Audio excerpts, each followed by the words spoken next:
My name is John, and I'm an alcoholic, and I have been sober since October the 26th of 92.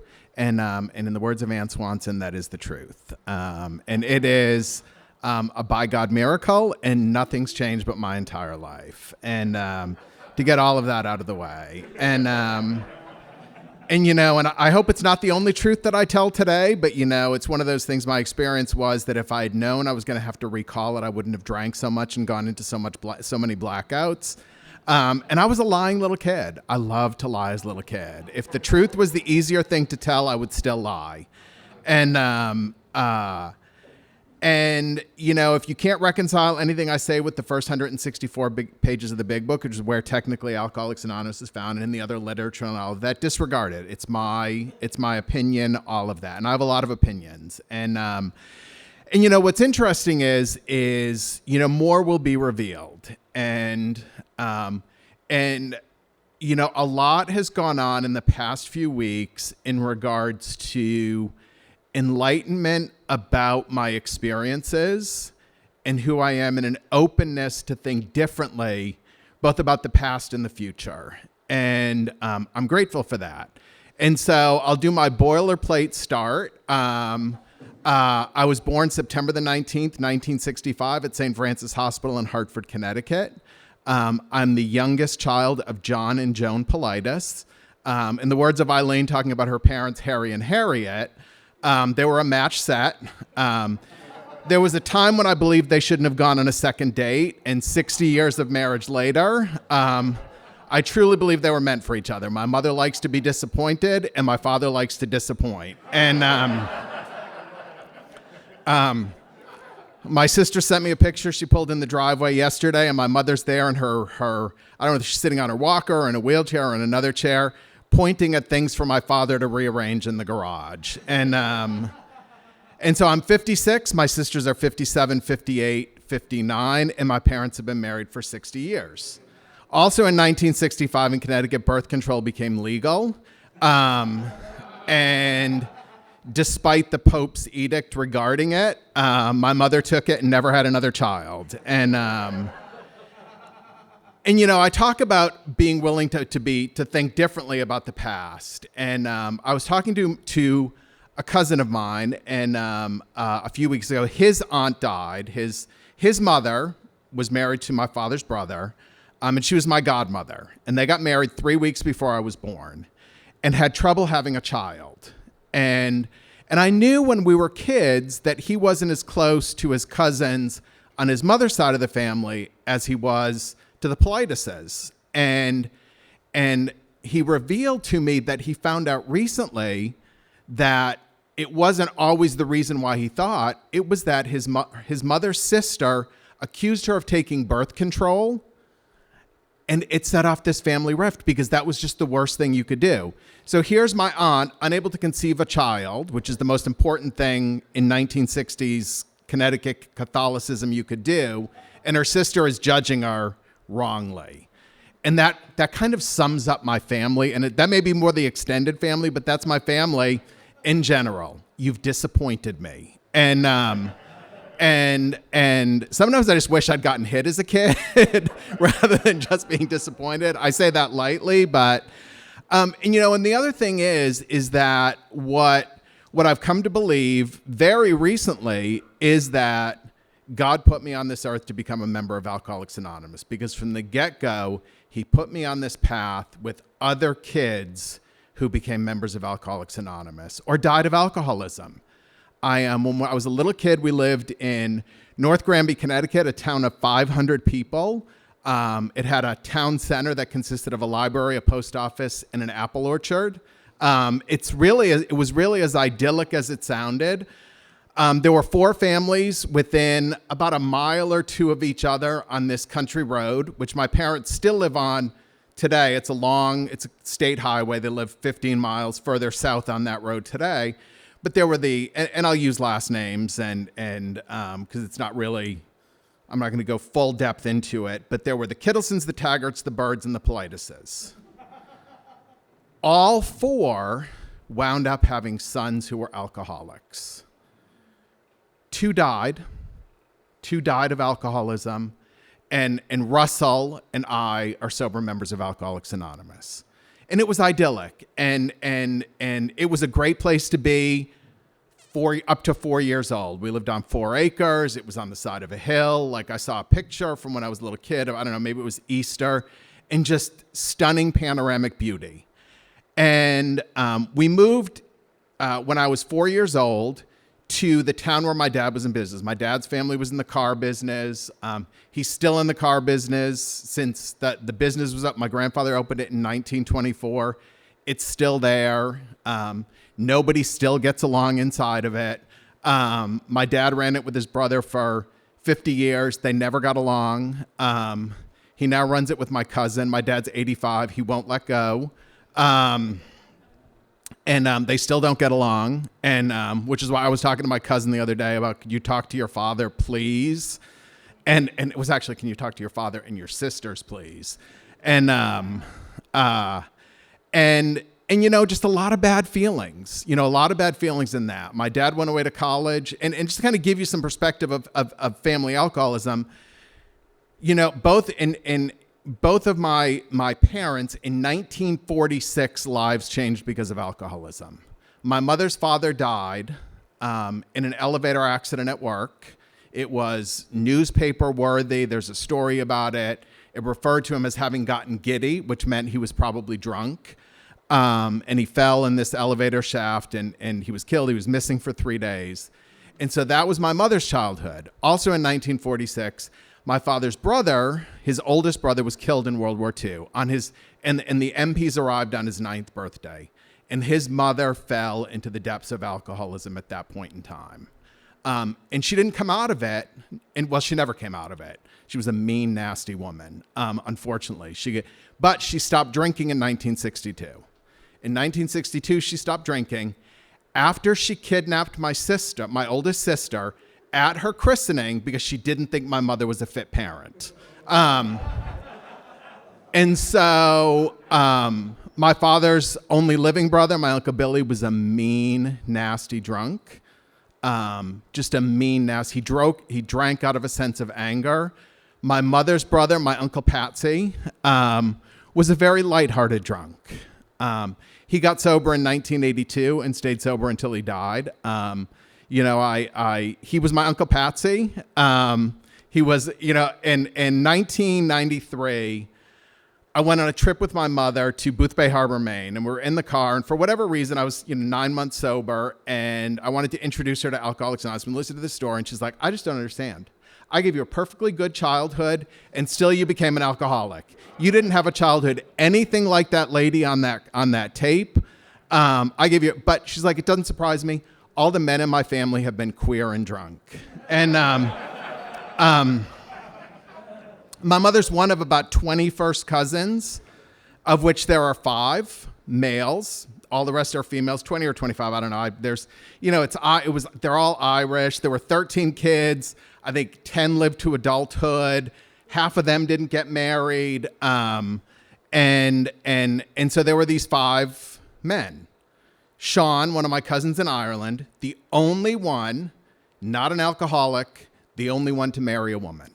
And 2 of them disappeared, 3 of them disappeared. My cousin in Chicago, 2 cousins in Ireland, and my Uncle Patsy never got married, loved to go on trips and buy perfume and jewels and things for my grandmother and my mother.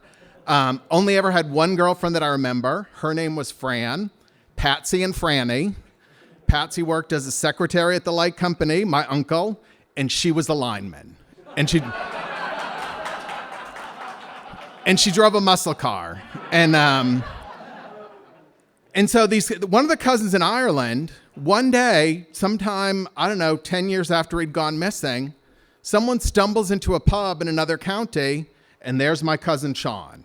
There's 2 Seans, 2 Pats, and then another guy, John. And they're like, you know, your family's been looking for you for 10 years. And he's like, yeah, I better go home. And he went home. And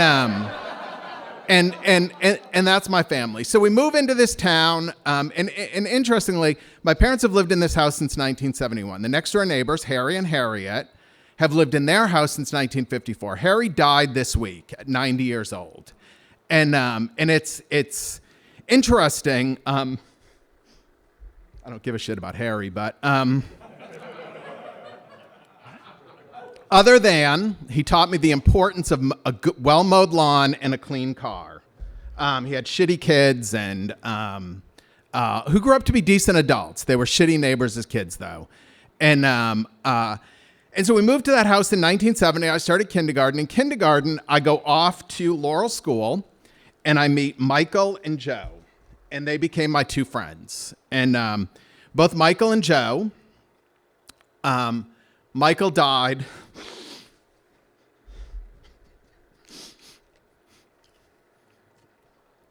on the 15th of this month at 56 with 30 years of sobriety.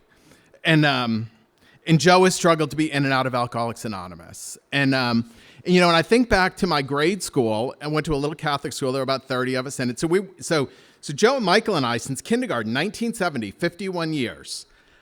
We stayed friends through grade school, through elementary school. We went to the same Catholic grade school. And I look back and you know, in some ways it makes my childhood more dysfunctional, but more idyllic at the same time. Because I really did, in many, many ways, have an idyllic childhood. And so we would leave out of the back of the school. We'd cut through a cemetery. We'd stop at an auto body shop to see if there were any new wrecked cars. And then Joe would peel off to his house. We'd go up the street and we'd get to Mills Lane. And Michael and Bobby and Jeff would peel off to the right. Billy would peel off to the left to go up Mills Lane that way. And I would go up, the name of the street was Tunxus Avenue, and I'd go up Tunxus Avenue to my house. And then we'd all reconvene on our bicycles later on. But Joe, in and out of Alcoholics Anonymous. Get up to the next corner. Billy's dad got sober in 1979. Michael got sober in 1991. Bobby has not been able to get continuous sobriety. His father died of alcoholism. His brother is dying of alcoholism right now. And his mother has been in Al-Anon since the 1970s. And Jeff's mother got sober in Alcoholics Anonymous. And so I truly believe that I was meant to be with you people because he kept putting you in my path. And you know, for whatever reason, though, I couldn't see anything. You know, I wasn't an awful kid, but I just was listless and unpassionate and all of that. And still struggle with the concept of experiencing love.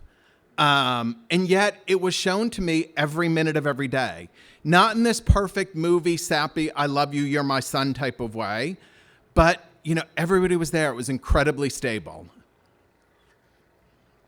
And I also had a real great fear of alcoholism. I remember in 1976, I think it was 1976, I'm 11 years old. There's a TV show, Family with Christy McNichol as Buddy. And they had a cousin come and visit them.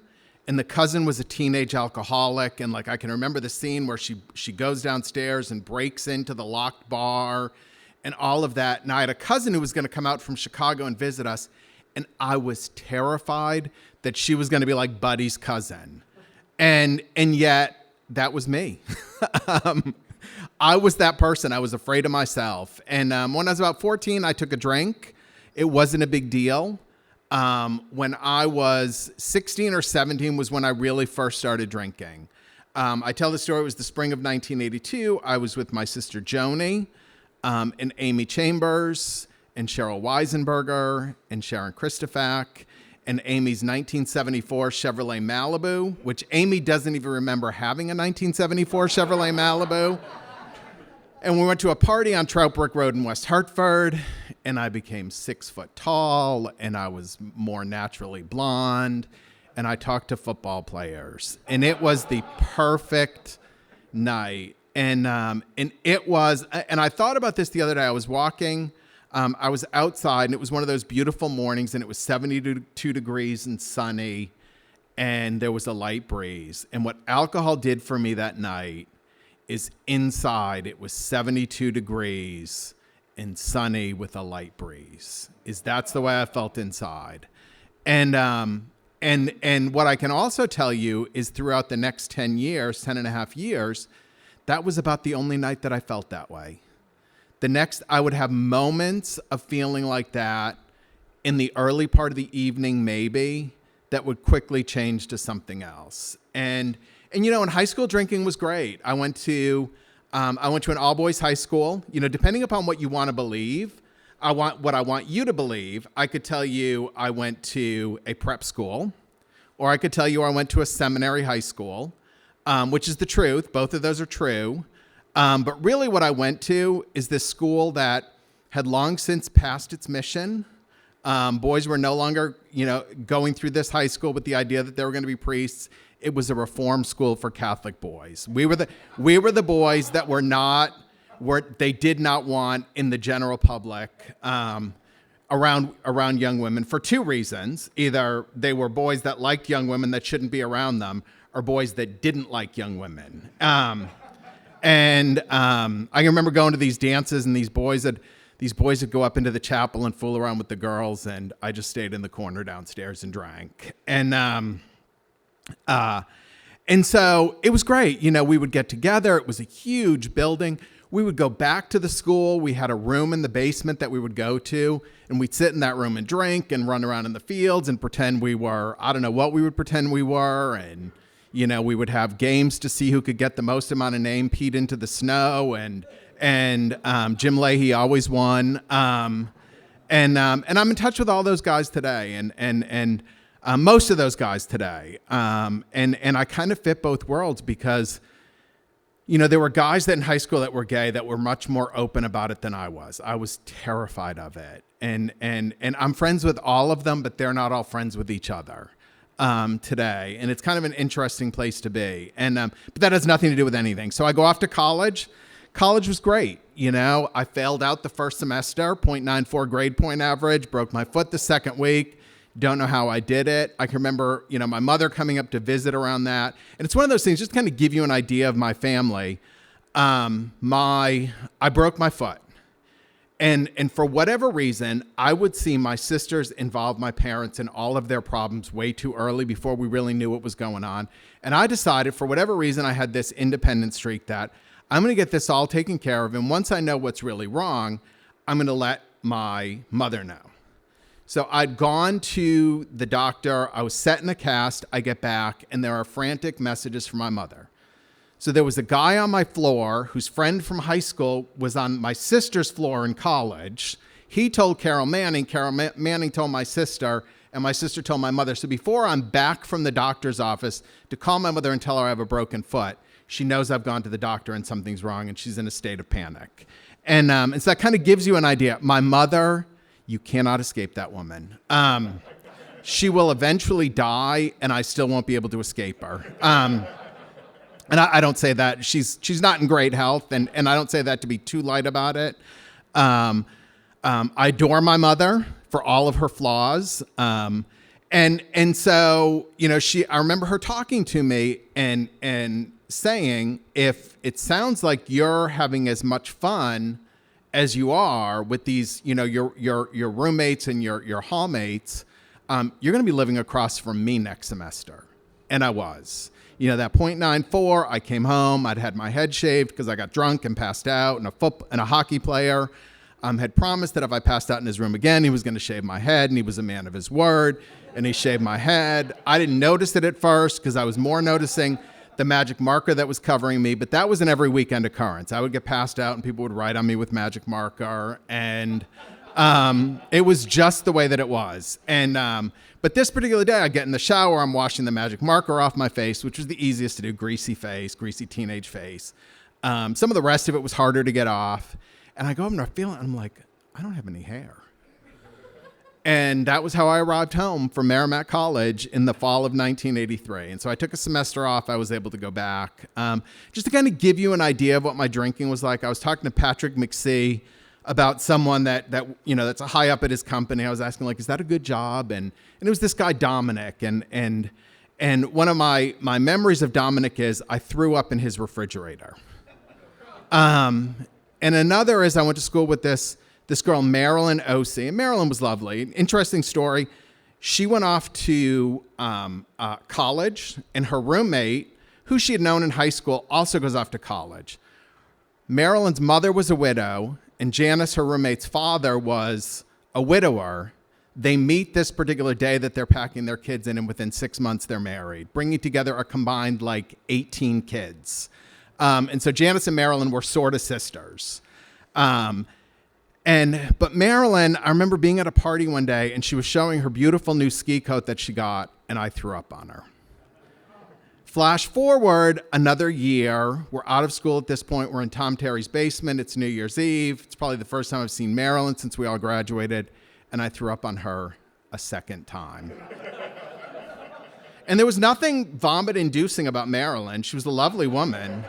And just for whatever reason. Now, the last time I remember seeing her was in just before I moved to Dallas, and she didn't want anything to do with me. We are not friends on Facebook to this day.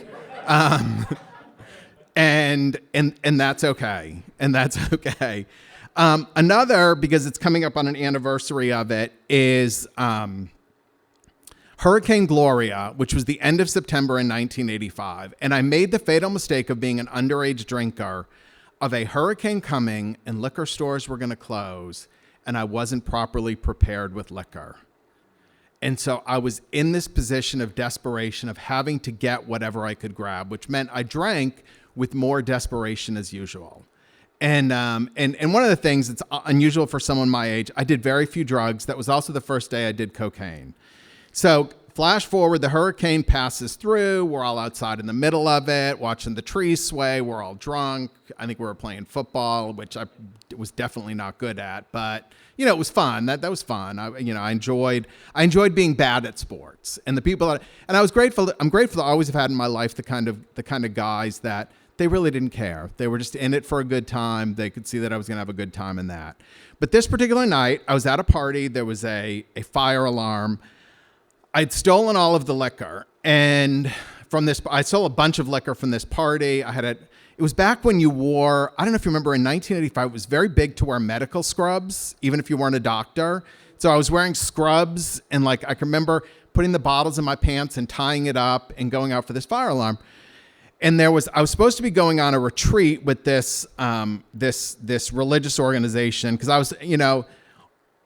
was doing some reading this morning, and all of life has been a constant struggle to find God. I believe that I was looking for God in a bottle all those years. I was looking for something to make me feel better about myself, to fit into the world, all of that. But at this time, I was also looking for that in this religious organization. Kind of a sidebar here. It was campus ministry at Merrimack College, and there was a priest, Father Ed. Flash forward to this year, I'm watching Mayor of Easttown. There is this scene at a funeral where the bad priest references when I was in campus ministry at Merrimack College. And then he turns it over to another priest, Father last name, the head of campus ministry at Merrimack College in 1985 was Father Ed, this last name. And on this particular night, he confronted me about the state that I was in, and we got into a fight. Not a fist fight, but I cussed him out. And so to give you in a nutshell is I was the kind of drunk that sometimes I was delightful and sometimes I would cuss out a priest. And I remember I got up the next morning and the bus had left for that, and I got in my car and I went to that retreat. And there's pictures of me in the yearbook from that particular weekend. I one more time was on this particular night, I'd passed out somewhere and they dragged me down the hall by my feet. And so I had raspberries all over me. I had a big raspberry on my face. I had a raspberry. I may have been completely naked. I'm not 100% sure. I don't recall exactly. But I do remember I had raspberries on it, rug burns on my chest. And so I get there. And so, eventually, after 6 years in multiple classes, graduate with a 2.0 cumulative grade point average. I got a job in insurance. I was making a whopping amount of money, $20,000 in a company car. Interestingly, I didn't graduate with my, I refer to myself Merrimack College class of 87, 88, and 89. Most of the time I was the class of 88, but I found out shortly before graduation I wasn't going to graduate, which was strange because of the class of 88, I was the first to get a job, to have a job, and making the most money, and it had a company car, which I wrecked several times. Which brings me to Dallas. I come to Dallas. I get transferred. It's time to come out. I find bars that I want to be in every night. I experience a loneliness I've never experienced before. I'm finally far enough away from Joan Politis that I can be who I am without her finding out. And I went wild. It was, all the shackles were off and I was ready to go. And I was in the bar every night and I had no friends. I would go to the bar and see the same people every night. It was like being in Alcoholics Anonymous, because you go to a meeting, you see these people, you don't know if you're not fully involved in Alcoholics Anonymous, you go to a meeting, you see these people, you don't know their last names, you go home and you reconvene again another day. And that was the way it was. I didn't know any of these people. There was a loneliness. I got this sort of boyfriend. He was we were incredibly destructive together. And because we were never boyfriends, I thought we were. He insisted we weren't. He was living with me in my 1-bedroom apartment, sometimes with his boyfriend, which led to a suicide attempt on my part, which was, we were at a bar, Britches and Bloomers in Arlington, Texas. It was a great bar. I don't know if anyone here is old enough to remember having gone there. A lot of flight attendants went there. And it was one of those bars that most of the time it was kind of awful, but when it was a good night, it was a good night. And yeah, I had some good times at Britches and Bloomers. And this night was not one. He got into a fight with his boyfriend. We got into a fight.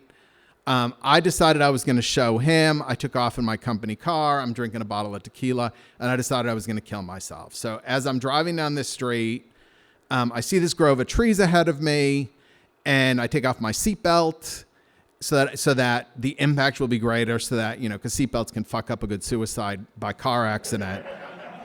And so I hit the curb, and the car shifts position. I hit a breakaway light pole.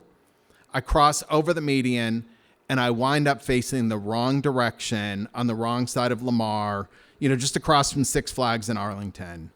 And I kind of come to, and this pole kind of falls to the left of the car, and I realize I'm in front of my office in my wrecked company car, which had like maybe 2,000 miles on it. And I called my boss to come and get me. I went into the office. I hid from the police. My boss came and got me. Couldn't understand why he didn't like me after that. Which was a pattern. I couldn't understand why people didn't. Would do these things. I would step on the toes of my fellows. They would retaliate, and I couldn't understand why they wouldn't like me. And so he comes and gets me.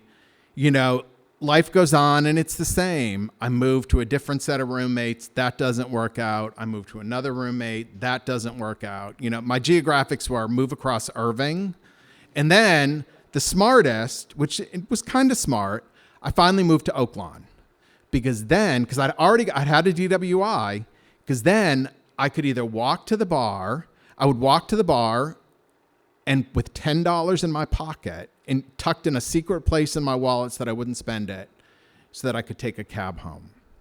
And that didn't work. Driving wasn't my problem. Drinking was. And this roommate I wound up stealing a bunch of money with. I'd had a boyfriend, a semi-successful 6-week relationship. And we remained friends. I knew his first and his last name. I met his mother. I met his best friend.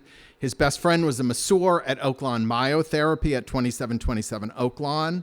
On October the 25th of 1992,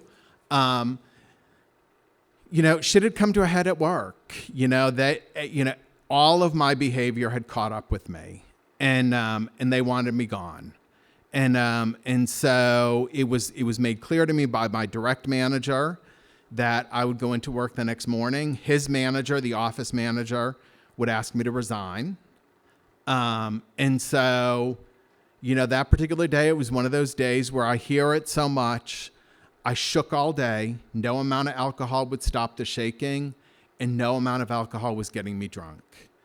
and I was in JR's that night with Kevin and his roommate Scott and the masseur and a couple of other friends, and they left and I wound up leaving, and Scott called me and he's like, John, what is going, and what I remember was John, what is going on? And as I'm standing here, I'm remembering Scott was a redhead, and my friend Michael that I was talking about that died had they were the two reddest redheads in my life I've ever met, and that may not be a mistake. And he's like, and what I remember hearing is, where Alcoholics Anonymous is. I think it might help you. If you need somebody to go to a meeting with, I can introduce you to someone. And I woke up the next morning, and that was October the 26th of 1992, and I've not had a drink since. And in that particular morning, I walked through this little area where my roommate was it was one of those weird old apartments that the sink wasn't in the bathroom, it was outside the bathroom. So she was putting on her makeup at the sink, and I go in to take a shower, and I'm like, Tammy, I'm going to go to A. And she's like, I don't give a fuck what you do. And then we got in the car and rode to work together because we worked together. And that particular night, I went to 2727 Oak Lawn. Not to AA, but to Oak Lawn Myotherapy, where I met Scott and this guy, Jeff McLaughlin. And we talked about it. Jeff went to a meeting. I didn't. I hung out with Scott. We gave Jeff a ride home. And because in Bloomfield, Connecticut, where I grew up, there was AA only one night a week, I didn't think there was a meeting until the next Monday night. So I didn't drink for a week until the next Monday night when I came to my first meeting. Next Monday night, I met Jeff, and I actually walked into the rooms of Alcoholics Anonymous. And there are people that were in that meeting. I'm sure Michael was there that night. Harry P., Bradley F., Ed Davis, the late Ed Davis chaired the meeting. And I stayed. The weight of the world was lifted off my shoulders that night when I said, my name is John and I'm an alcoholic.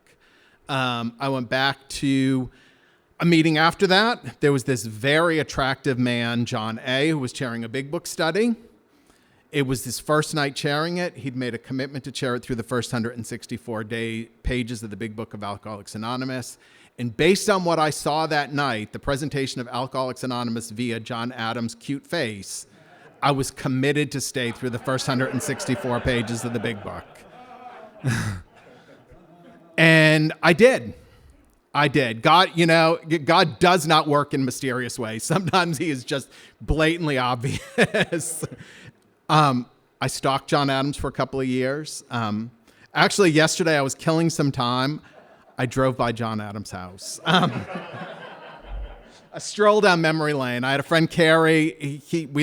I lived in Carrie's backyard for a while. I drove by that house. And oddly, I do like the geographic representation of going through the past. I like getting in the car and driving around and that. And so I did that yesterday. And life goes on. I stayed. I got a sponsor and I stayed. I worked the steps somewhat reluctantly at times, but I did it. It was clear to me the first step was there. The second step wasn't. The second step, I had all kinds of these very weird notions about it. The second step for me was what the power greater than was. This was my first thought on the second step. The power greater than ourselves is the commingling of all of our dead brain cells among us, working together to keep us sober. That was my belief in a God when I newly came to Alcoholics Anonymous. I remember some idea of a concept of a power greater than me that had something to do with Gilligan's Island that I don't recall now. But in retrospect, what the second step is for me and what it remains for me today is the belief that Alcoholics Anonymous works. And the third step is the belief that Alcoholics Anonymous will work for me, and the decision to let it work for me. And that began where Chris F. lives now, in my sponsor George's office. I went with this idea. There was this John A. that I wanted to sleep with. There was this other guy that wanted to sleep with me. I thought it was a problem. I went to George with the problem. I thought he would be like my mother. Now a little flashback to my friend Michael from childhood. Michael was the very first fist fight I ever got in. I must have been in first grade. I can't imagine that it was in kindergarten, but it was in first grade. The only fight I've ever won, I only won because I cheated. My next door neighbor held him down. I hit him. He had a bloody lip. We ran through the woods home. Before I got in the back door, Mr. B was calling Mike's father. I could hear my mother. Okay, Joe, that's too bad.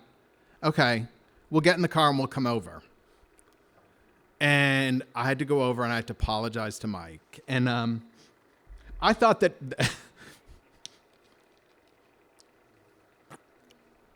I thought that George was going to be like my mother, who would, talk to the other parents and we'd figure it out. I thought George was going to talk to their sponsors and, tell John that he needs to sleep with John, and this other guy, leave John alone. And that was not the case. We got down on our knees and we said the third step prayer. And we started on a sexual inventory because George thought, as a 27-year-old gay man who was barely out of the closet, that sex might get me drunk. Or the concept around sex might get me drunk. And so we did that. And I did the third step. I did the fourth step. I went through it. I remember going to him and saying, seeing him. And he's like, how's it going? He's like, I'm stuck on my mother. And he's like, well, then go on to something else and you can come back to your mother. And the truth is had I not done that, I'd probably still be stuck on my mother. And so... I went and did a fifth step. It was, I remember, and again, I was, warped little mind. I did it the weekend before the Big D Roundup because I was sure that John would finally sleep with me if I'd done a fourth step. And that was going to happen at the Big D Roundup. The Big D Roundup was an amazing experience. That was not a part of it. And then as you get into the sixth and seventh step, the sixth is a period of preparation. And it's looked different ways for me at different times. Sometimes the sixth step is, after all this stuff has come to the surface, it's the pain I sit in with that for long enough to be able to go to God and ask for the true change. I very clearly remember I did a fourth step in 2004. And it was really, and it's one of those things where I can kind of see when I'm feeling a little bit outside, I can now see, because of that particular fourth step, where I made the decision that put me in the position that whether or not I feel outside or I am outside, that I'm outside. And life goes on. I'm gonna get a little bit current. That sponsor died. I'm not the most easily sponsorable person. My expression is, it finally got bad enough that I called my sponsor. But I've chosen sponsors that I see on a regular basis. That's one of the most important things to me because I'm terrible about calling. I'm terrible. It hasn't gotten any better. There are times when I would talk to George almost every day, my original sponsor, and there were times when I wouldn't. I would hate to tell you how often I talk to my sponsor today. He knows the truth. My fellow brother makes up for it.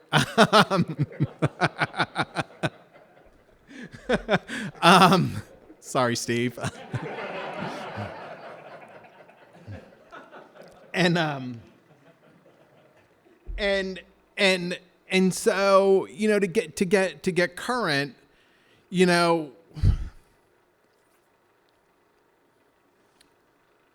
when my friend Mike died, and I got a text from my sister, and I opened the obituary, and when it read 30 years of sobriety, and I didn't know it. I would see his brother.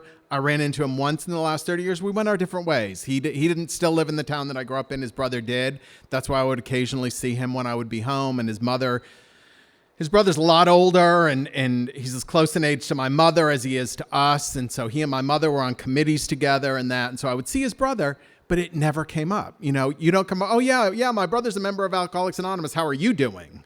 And every time I would see Pat, I would ask about Michael, and I never knew. And I feel cheated. I feel like I did something that cheated. I feel like for whatever reason, I cheated myself out of that. And I think that will be revealed through the steps, whether I did or didn't. Maybe it was what was meant to be. Because it certainly was what was. And, because I would have loved to have had someone to go to meetings with when I was home. And, because it was I went to his funeral. One of the good things of COVID is the online presence of that. And what it did for me is one of the, and I'll talk about what my struggles have been in relation to, because it's all very current, is, the big book talks about be quick to see where religious people are right.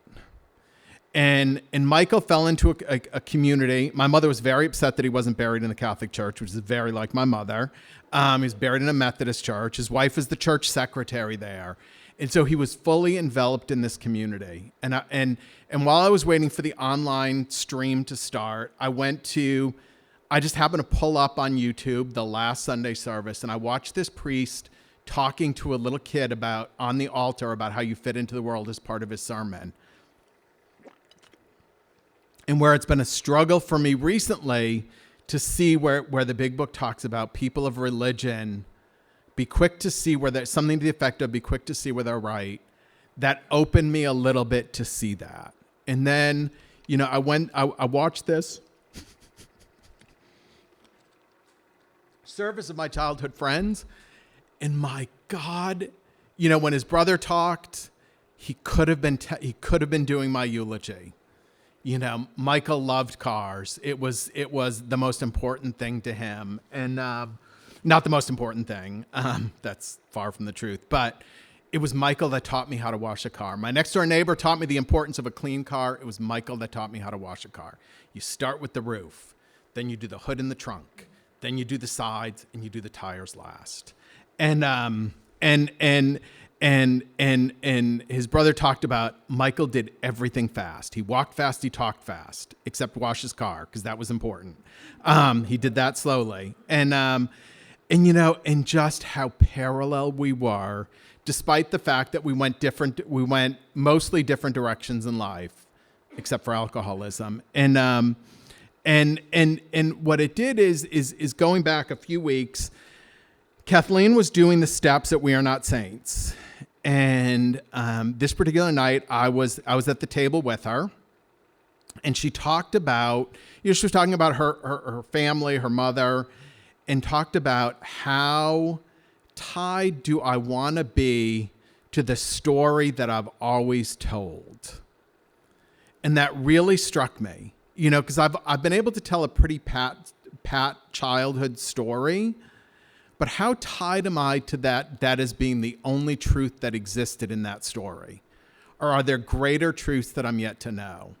And flash forward, so I found out Michael died on Friday via a text. And Mike H. spoke the next night at We Are Not Saints. And he talked about Alabama Carruthers, Marie Stenner, Marie believing, getting to that point of, for me, I'll call it apathy, melancholy of, I had a great late 20s, 30s, and all of that. It was rock star, good fun, sober stuff. And coming to believe, and getting to this point, like, is it ever going to be fun again? Is it ever, especially pandemic stuff and elderly parents. I joke about my mother, but she's been having these episodes that, it's questionable each time she has one, whether she's going to come back from them. And that's been going on for 6 years.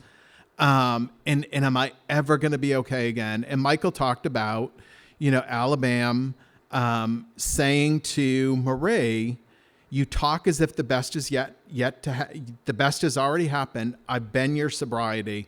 The best is yet to be.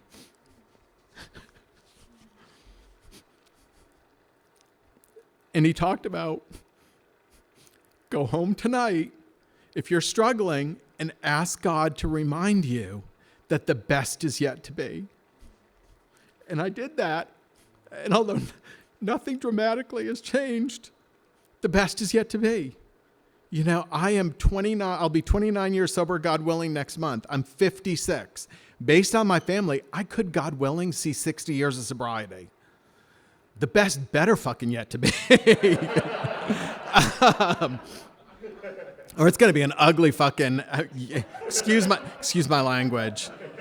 And so I go to this memorial service, and I don't dig deep into religious text, religious music and that, but they played this song, and I've listened to it any number of times, and it talked about when you find yourself at that moment when everything's broken, and it talks about allowing your heart to beat again, and I got to the point within the past few months of the COVID world and the fucking broken politics and the fights we get into as human beings living in America in the 21st century, the stupid ass shit we fight about, of my heart I got really icy. And the idea that, I would hear people talk about it from the heart. And I'm like, fuck you. It's all bullshit. Your emotions come from your brain, not your heart. And my heart is opening a little bit. And also in that, this religious song, and it's actually, because I've Googled it, I've YouTubed it, like I do, get obsessed, go down every road. And it references, when you're down and broken, go to the first step and get up and walk again. And I was recently in a meeting where we talked about relapse and avoiding relapse and that, and I haven't had that experience, but I have had the experience of being down and going back to that first step. And going back to it, not from the perspective of alcohol, but the fact that I don't feel like I can go on, or everything feels broken, or I don't fit in, and all of that, which is really a lot of the last year and a half. I love my house. It is, it is where I've filled it with things that remind me that life has been good, but too much time in it is painful. I need to go out and have people annoy me so that I can go home and get energized from it. When I'm home by myself for long periods of time, I only annoy myself, and that's not fun. I much prefer other people annoy me. And the truth is, though, when I'm spiritually fit, people don't annoy me. They're quirky and interesting. There's no words that I can put together that could ever express the gratitude I have for Alcoholics Anonymous, even though I truly believe, wherever I've been in life, I've been surrounded by the people that I would meet here. How grateful I am that I got to get here at 27, and how grateful I am that I've been able to stay, because none of those are givens. I've seen plenty of people who did all of the good, sober things that I did that didn't get to stay, and I've gotten to stay, and I'm exceedingly grateful for that. Thanks.